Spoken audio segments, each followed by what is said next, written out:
Hello and welcome to the Coaching Podcast, Coaching for Success in Sport and Business. Your host is Emma Doyle, the energy and high performance under pressure coach who is a world leader in unleashing human potential. Buckle up for this high octane session. Let them have it, coach. G'day everybody and welcome to the Coaching Podcast. I am so excited today to be interviewing somebody who is very dear to me, actually, because we've known each other since I was his learning facilitator, and we quite often get young game changers on the podcast. So Mario Matejcek, he is the director and head coach of Spark Tennis. He's dedicated to the art of tennis coaching, transforming players' lives one serve at a time. He is one of the most passionate, dedicated, and lifelong learners to the sport. And he's very, very driven and he's very, very values-based. I always say you're an old head on young shoulders, and we love getting young, new insights, Mario. So thank you so much for being on the show. And the first question is fruits or veggies? What do you prefer? I definitely would prefer fruits for sure. Nice. Well, listen, let's start with your journey. I know you've got the Croatian background, and let's go first with your playing career, Mario. I know you were brought up perhaps in a way where you have, parents. I've known your life story for a while, but where that Eastern European mentality of work hard, train hard, and the rest will happen. Is that true, or what's your take on how you grew up in playing tennis? Yeah, absolutely. So, I mean, first things first, that is probably quite accurate in regards to, work hard and everything else works itself out. It's definitely, that's a value that a lot of Eastern European parents will definitely try and instill in their kids. There's no shortcuts, there's no easy answers. And it can be like a bit of a double-edged sword, because sometimes the harder you work, you can dig a bigger hole for yourself, right? Yeah, that's just like a cultural thing. That's how they were raised. And yeah, as we know, like a generational thing would be for all parents to see a therapist and work through those things, but not necessarily the case.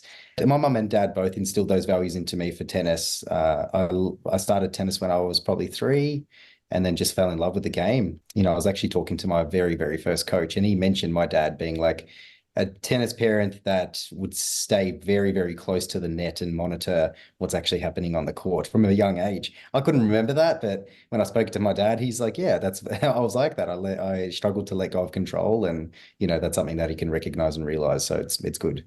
So 3 years of age, is that too young to start tennis, or what's your take now on kids coming to you, parents coming to you with kids that young and saying, I want to play tennis? What are your thoughts on that?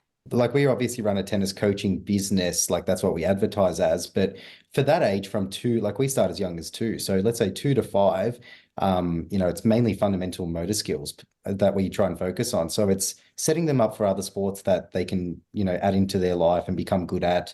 So, locomotion, which is simply just movement, throw and catch, like projection and reception skills, striking. But striking doesn't just have to be with a tennis racket. It can be with a cricket bat. It can be with your foot or with a soccer ball. It can be kicking a football. So that's, in our programs, that's what we teach. So it's not strictly just tennis. We try and develop the individual to become a very good athlete. And I'm sure that's pretty popular now in regards to athlete development, probably across the globe. Yeah. Well, thank you for saying that. I mean, honestly, I'm so passionate about that. And I know you and I talk a lot about that age group, and you hit the nail on the head. It's about setting kids up to fall in love with any sport, isn't it? And not being too specialized too young. I mean, we hear about Andy Murray and Rafa and these types of players who could have played soccer right up until they were even 12 to 13. And then they've got the choice of which sport to play. Did you play other sports growing up? Just a little bit of soccer training, mainly, but like it always related back to tennis. Like I knew that I wanted to play tennis, but we tried to figure out, how to improve other skills. It wasn't actually done intentionally. I don't believe I had the coaches or like my dad had the knowledge to actually know that, but it was just done because, I needed to be more agile or build my endurance. And my dad wanted to find fun ways for me to do that. So he knew a soccer coach that was, coaching at a local Croatian club in Geelong. So I joined them, and also swimming. So I think everyone in Australia does swimming from a young age because, they want their child to learn how to swim and go to the beach and swimming pools and all that type of stuff. So, Mario, let's go to now your journey around becoming a coach. Was there a moment in time where you were like, this is what I want to do, like coaching's it? Or was it around you maximized your playing and then you fell into coaching? Or what's your coaching story? Yeah, that's a great question. So, I mean, I started doing paid hits / coaching from a young age, like 14 to 16 as an example, with some other kids. And I really enjoyed the giving back aspect at the time. Didn't really look at it as coaching as such, but I enjoyed when someone would ask me for some feedback or some guidance, be quickly able to give them something. I remember when I first met you, like I observed like a technical it might have been something on someone's forehand, and you said, yeah, that's a good eye, like good technical eye, but it's something I've always had, so I could pick up on things. But then I maximized my playing potential. I was probably about 20 or 21, and then I fell out of love with the travel of trying to play professional tennis, and I was actually enjoying being on the court coaching at that time, even when I was playing against, let's say my competitors. They would ask for advice or feedback, and I would be more than willing to help them out. So that's how I kind of knew that coaching was probably going to be my pathway. And yeah, I've always had a desire and love for the game. So I studied the game from a young age, and I still do. Like, the game's always evolving and changing. So as a coach, you got to keep up with the times. Yeah, absolutely. Someone once said to me that it changes every 6 months, but I think it's probably even faster than 6 months these days. So you have a thirst for learning. We've been on a learning journey together as mentees and mentors. Where does that come from? That spark, shall we say, spark tennis, for your curiosity and your lifelong passion for learning? Yeah, I think the lifelong passion for lifelong learning has definitely come from my parents. Like, my dad in particular has always been someone that has asked a lot of questions. And, if someone would say something, he would listen to it, but then want to know why. So I think I picked up from that at a young age, and I've always kind of done the same thing. And now I encourage all of our students to ask as many questions as possible, because, that way they're actually paying attention, and you as a coach have to actually be able to break down the reasons and the why behind what you're doing. And that's how a business ultimately should probably be run. Like, everyone's got their own vision, and you have to stick to that as a framework that you come back to when it comes to making tough decisions. But overall, I think it is customer feedback that actually helps you learn about the market. Also, I want to pick up on, in your language there, just when I told our listeners earlier that you're this wise soul on this young, these young shoulders, is because you spoke about principles and you spoke about philosophy, because you've always had strong principles and strong philosophies in terms of what you expect. You do work with a number of high performance players. So I know we've had many discussions over the years about how do you be more flexible with your coaching approach, yet stay true to your principles in terms of what you believe to be important. I don't know what my question is, by the way. I'm thinking out loud about how wonderful it is to say you have to listen to the needs of your people, of your customers, and you have to stay true to your values. Yes. So how do you navigate that slippery slope? Yeah, that's a great question. I mean, especially like when it comes down to, if we're talking about high performance in this aspect, you have to understand their needs, and you have to be able to, as a coach, you have to be able to listen extremely well, and then figure out if it's actually the right fit. If that's something that you want to be a part of, does that work for your lifestyle? Are you able to commit to that person based on the vision of your business or the vision of your life? And if you can't, you simply just have to let them know and be honest. And if you can, then even better. The way that I would do it, that's kind of the frameworks that I use when I come down to making tough decisions, when it comes to making tough decisions anyway. but yeah, so obviously you're going to get different answers from all different areas, but especially when it comes to seeking feedback. But ultimately, you make the decision at the end of what's relevant to you and what's relevant to your business and your Mm. mission. Sounds like you must have read What Makes a Great Coach there listening. Absolutely. Yeah, absolutely. That was a shameless plug on the book. If anyone hasn't read it, of course, listening features very highly as one of the top 10 practices. So let's go there next. Let's go to our guiding question, Mario, in 1 to a maximum of 3 words. And you know I've asked you this question many a times. Yes. What do you think makes a great coach? And could you provide an example of each of those qualities for us? Yeah, absolutely. So curiosity comes as number one for me because like you have to be curious about yourself, about the game, about the individual in front of you. And that kind of links to empathy as well. Like you have to be able to put yourself in the player's shoes and the student's shoes, because at the end of the day, if you can't do that, what you're trying to deliver won't get across in the most positive and best way, I believe anyway. Um, Someone who listens as well, like is a huge one. So those would be my top three because yeah, like I don't know how you could provide great coaching practices without being able to implement those. So like I could list off 10. I think there's more than just three, but they would be my top three for sure. Curiosity, empathy, and listening.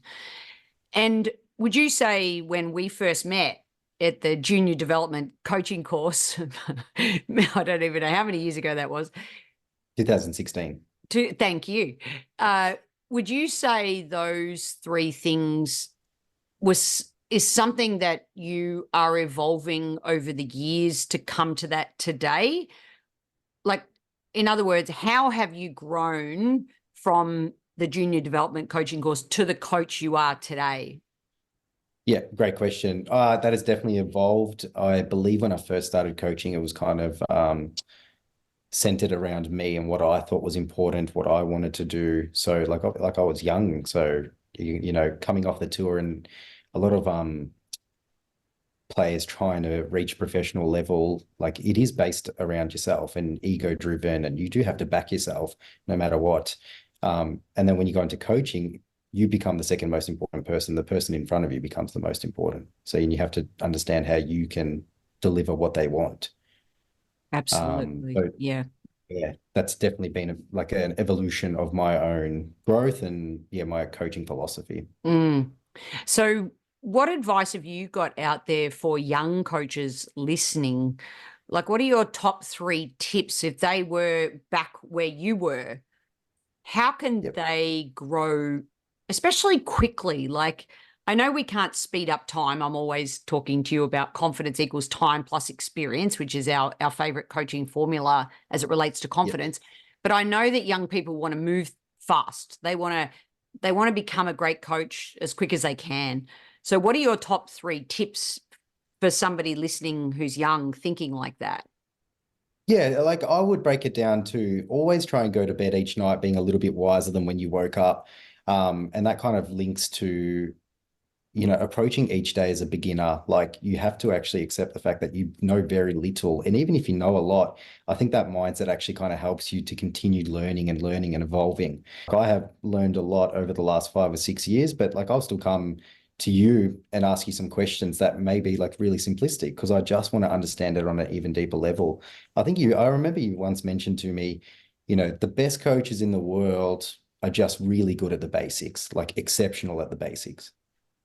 So true. And yeah, that's kind of how I look at it. I don't think you Mm. need to complicate it too much. I just think if you can approach it the right way from your own point of view and just learn a little bit more each day, you'll do well. Mm. Just one last message I want to leave for coaches, especially for young coaches, is to look at your life 30 to 40 years from now and then plan backwards. A few simple questions to ask yourself would be, what and who do I want to be when I grow up? What's my ideal life? What's my ideal career or business? And from there, you work backwards. You create a step-by-step plan. By doing this, it's going to allow you to look forward and then plan accordingly to achieve your vision in all areas of your life. The point of this podcast, I believe, isn't to give the listeners answers, but to give them frameworks on how to think better. One of our guests, shout out to Bob Litwin, there's a word called Shoshin, which means a beginner's mind. And I love that you just said that, because when we take that approach of, even though we know a lot, but to have a beginner's mindset, it allows us to almost like not fail. I mean, we fail every day, but it allows us to fail, because if you're a beginner, obviously you're constantly failing so you can learn, but you don't feel bad when you're a beginner. Yes. Yeah, Have you, exactly right. yeah. Have you ever learned something recently that where you felt like a beginner? Every day, like especially when it comes down to like you and I talk a lot about communication styles and understanding communication styles. So I feel like a complete beginner in that, because I'm all like, kids are learning in such a different way these days that I have to put myself in their shoes, which is how do they learn? How do I get this message across in a clear way that they are going to understand? And yeah, so that's definitely an area that I'm so passionate about, and continue to put my beginner hat on. Mm. And I went lawn bowling recently. You know, that's like fun to do now here in Australia. And that's like, I'm telling you, that's not that easy. No, no, absolutely not. All right. Well, let's go to our season 6 question, which is, what disruptive idea do you have that would change the coaching landscape in 2030, which isn't actually that far away? I might have to push it out a little bit further, but for now, that's a question for you, Mario. What are your thoughts on that in the coaching I landscape? love it. I think having mandatory courses where for tennis coaches they need to do a psychology course and a communications course, only to that way they can actually understand themselves, they can understand people better, what drives emotions, and clear delivery methods. I find I've seen it. I've done it myself in particular. Like you can use very complex words to sound extremely smart, but the student won't actually understand what you're trying to talk or trying to deliver. So yeah, that would be that's kind of like what I think would change the game. Yeah. It's a bit like when you throw something in Chat GPT and it spits it back out and you go, that's actually not what I was thinking at all. That's it. Like, it sometimes writes it in such a way that it's trying to sound too intelligent. I know that sounds really silly, but I love it when I'm like, no, that's not how my brain would have said that or think that. So no, I'm not going to use that, but I'll take a little bit of it and That's it. rewrite it. So I do think technology plays a huge part. You're great with your marketing and the Spark Tennis logo, and your development mental pathway is fantastic. What are your top tips for us older coaches potentially? I can't believe I threw myself in that bucket. Let me reframe that. What are your top tips for some of us more experienced coaches around social media? How can we do a better job and learn from you lovely young people? Yeah, again, I think it comes down to understanding the market that you're trying to penetrate and understanding what they actually want to see, and then altering your message to fit their needs or something that they're going to be interested in. So again, it comes through trial and error, and you do this exceptionally well. Like, you produce a lot of great content, that's got the captions on there as well, their videos, so they're short and sharp and straight to the point. Like we tend to watch a lot of things rather than read a lot of things. So yeah, making videos that are actually going to add value to people's lives, as long as that's what they're interested in. That's great advice. Thank you so much for that. And finally, I want to talk about your vision for the future. Like, what's next for Spark Tennis? What's next for Mario Matejcek? Yeah, so just again, continuing to just try and get a little bit better every single day. The vision in regards to the business aspect hasn't changed. We're trying to be a positive influence and a positive platform for everyone that comes into our program. So the more people we can get playing tennis, and staying in tennis for life, that's something that we definitely try and do. And just sport in general. And then by doing that, we're trying to create an environment that nurtures that enforces that. And as you mentioned earlier, starting as young as 2 and getting them to love sport and have that healthy lifestyle. Yeah. So in regards to the vision, that's what we're trying to do. In regards to personal, it's just trying to get a little bit better every day. Mm. Well, sometimes on the podcast, it's great for us just to hear such powerful and simple message, but important message about people like yourself who are game changers, and you're coming through. You're the next generation of people leading this industry. And I also love that while you're a passionate tennis coach, you're also a passionate business person. You're not just a one-dimensional coach. There's so many elements to you and to Spark Tennis that you're always thinking deeply about how can you make the product better and how can you make it more attractive so that people fall in love with being healthy and being the best version of themselves possible. Ignite your potential is your tagline. So I just want to say how much I appreciate you, how much I enjoy our conversations. We've had so many over the years and we still have them today. And it really is an honor to mentor you. And you mean a lot to me. So I just wanted to take that moment to thank you, Mario, for who you are as a person. That's very kind, Em. And I want to thank you as well for, taking that step with me in 2016. I probably wasn't easy to deal with back then, coming off the tour and, maybe believing I know more than I did. So you approached it the right way. You've changed. I'm so lucky that the very first mentor and the mentor that I still have today has helped me see the world in a different way. So the whole one-dimensional aspect, my hat goes off to you. You've taught me to look at it from a different lens. And that's really what the coaching podcast is all about. It really is.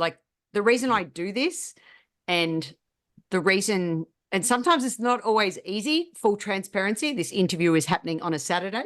We're both giving up our time and it's not always easy, but the essence of being able to provide a platform where no matter where you are in the world, you can access this show, Coach for Success in Sport and Business, and how we can merge the two together and find similarities and differences is really the secret sauce to the show. So it's not possible without our wonderful guests. So just thanks again, everybody. And I really appreciate the self-awareness, the fact that in 2030, there's going to be psychology and communication in coaching courses around the world and clear delivery methods. So important so that we can all fall in love with the healthy lifestyle that is, thank you again, Mario. Thank you, Emma. All right. And thanks everyone for listening. The Coaching Podcast is sponsored by Transition Coach for Athletes, a global coaching, mentoring, and US college sporting scholarship placement service. The service helps athletes navigate the often challenging world of choosing your best college fit while maximizing sports performance. Visit www.transitioncoachforathletes.com. If you enjoyed this episode, please leave a rating review on your podcast listening device. And don't forget to tell a fellow coach about the show. The ball is in your court to take action and enjoy your coaching.